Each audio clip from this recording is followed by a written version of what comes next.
How are you doing today? What's up? What's up? How you doing, man? Good, good. How about you? I'm doing good. Thanks for having me. I appreciate you. We flipped the script today, huh? Yeah, exactly. I'm in the other chair, right? Yeah. That's funny. That's good. That's how it goes, though. Yeah. That's how it goes. You know what I'm saying? Yeah. So how did you get started in the whole music industry? Well, you know, I've been singing forever since I was a little kid. I've always loved to sing, and didn't really, you know, have anybody else in my family that was, you know, lived in California, was close, was musically inclined, and just trying to find my way on my own, you know. And so I had done a couple of bands, done a couple of things, and the last band that I was in during that period of time had kind of disbanded. But what happened was, you know, everybody knows I'm kind of like a gadget girl. I like electronics.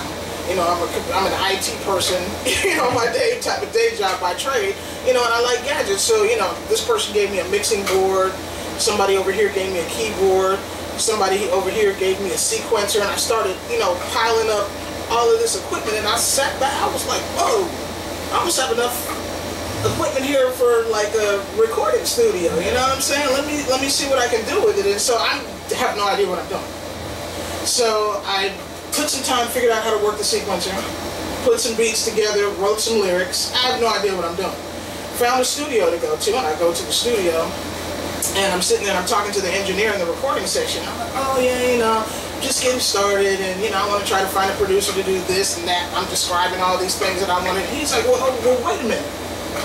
Well, who did this beat right here? I was like, well, me. He said, who wrote the lyrics? I was like, I did. He said, you did the vocal arrangement too? I was like, yeah. He said, fool, you are a producer. What are you looking for a producer for?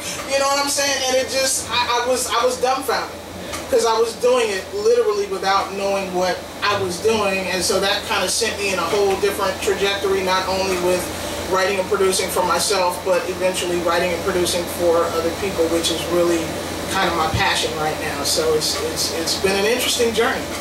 Yeah, I know you sing in group with bands, and you also have your solo stuff. Do you prefer either one or both of them the same? You know, the situation that I'm in right now, the band that I'm in, I'm just surrounded by some amazing guys that are really, really cool. You know what I'm saying? At the end of the day, they're great people, all of them, and I love them all. And, you know, shout out to my boys, Wiley, Charles, Roy. And so that I wouldn't trade for anything, you know what I'm saying? Everybody always has visions of grandeur with the solo stuff, and all of that's cool. But you know what they say at the end of the day, if you want to go somewhere quickly, okay, go alone. If you want to go far, you need to go as a collective. So that's my collective, and those are my brothers. That's it. An event, there's a nonprofit that I work with sometimes called Kevin's Cause, and it's a teen suicide prevention, anti-bullying nonprofit organization. And it was a young lady that I encountered at one of those events, and I kind of related her experience to some of the things that I experienced as a kid, being bullied, and just, you know, I'm kind of a full-figure girl myself, and I said, you know what, let me write something positive, something affirmative for the big girls like me, and, you know, let it ride, let it ride. That's what's up, though, you know, like, people are scared sometimes to speak their mind or give their real opinion about some stuff, you know, but I'm glad you actually did that. Well, you know, I had to discover through life experience that usually the bully is the most afraid person in the room. And once I figured that out, I was like, oh, got him.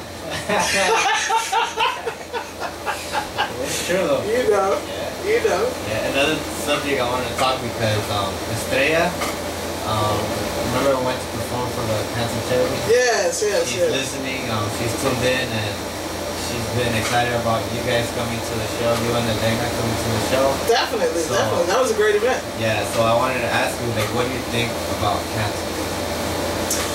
You know, I have a really, really, really close family friend that had an insane battle with cancer.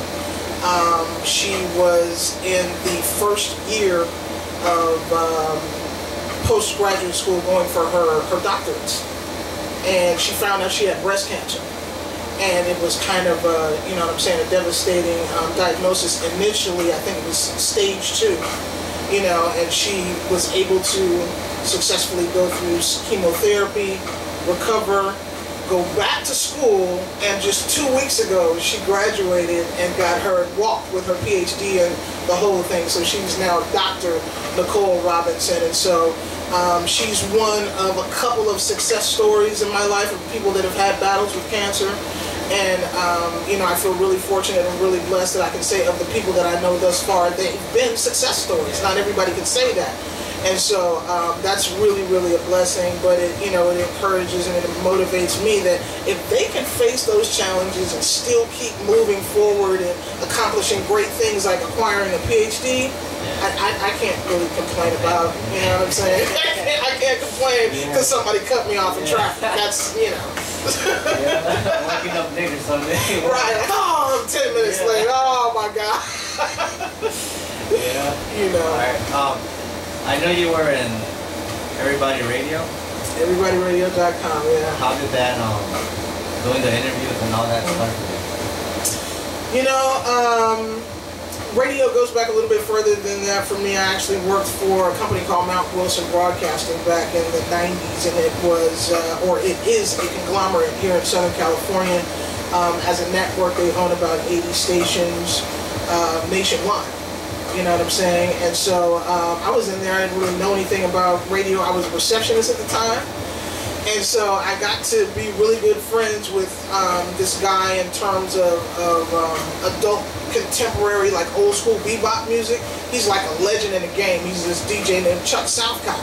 I got to, you know, develop a really cool rapport with Chuck. And so, you know, we'll get late after hours and we still had work to do, and he was in working on stuff in the booth, doing cutting commercials and doing air checks and different things like that. I'd go in there and I'd help him out, you know, do things. And if he had stuff that for storage, categorizing purposes or whatever, you know, it needed a little tagline on it, I'd jump on the mic and I'd read stuff for him, and I'd do, you know, this, that, and the third or whatever. And so it's at one point, I had done some air checks for him, and he took it upon himself to go to the boss, you know what I mean, and be like, hey, we were goofing around and this is kind of what happened. You know what I'm saying? And at that time, they were developing an all-jazz format radio station for AM, and they were looking for some new people to kind of break in on that. So I actually got to do 6 months of my own show on a jazz radio station. That was kind of my launch into it. So when by the time I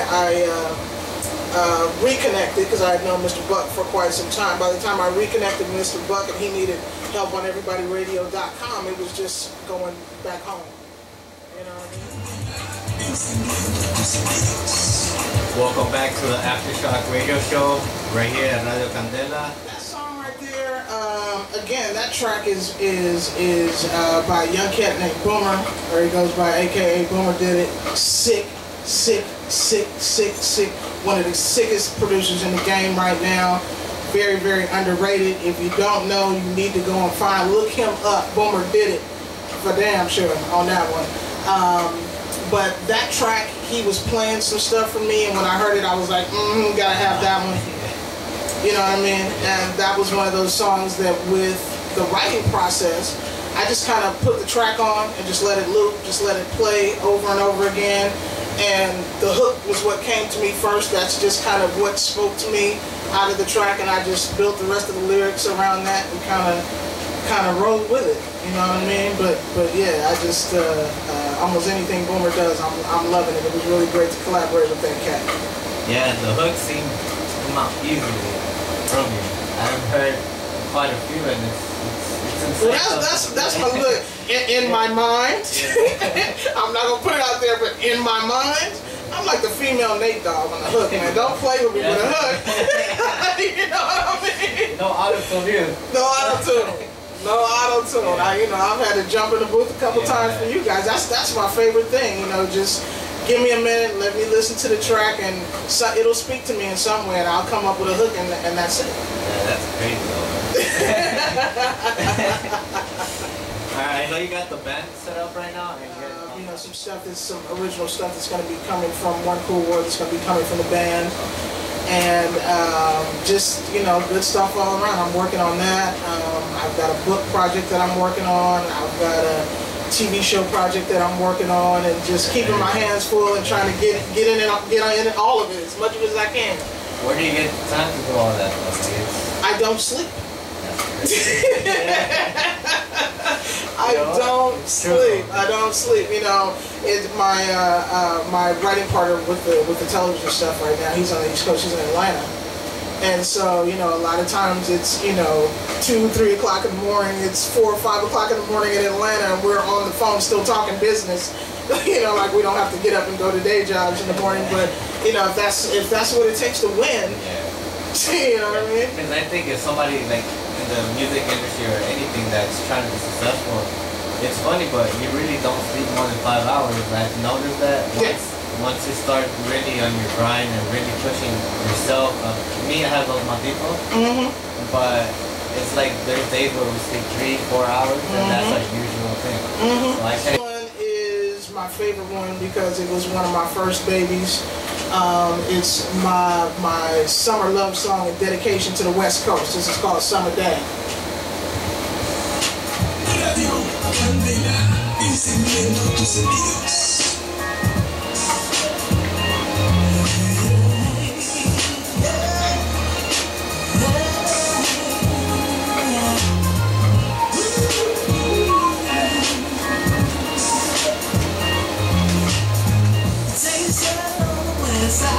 Sometimes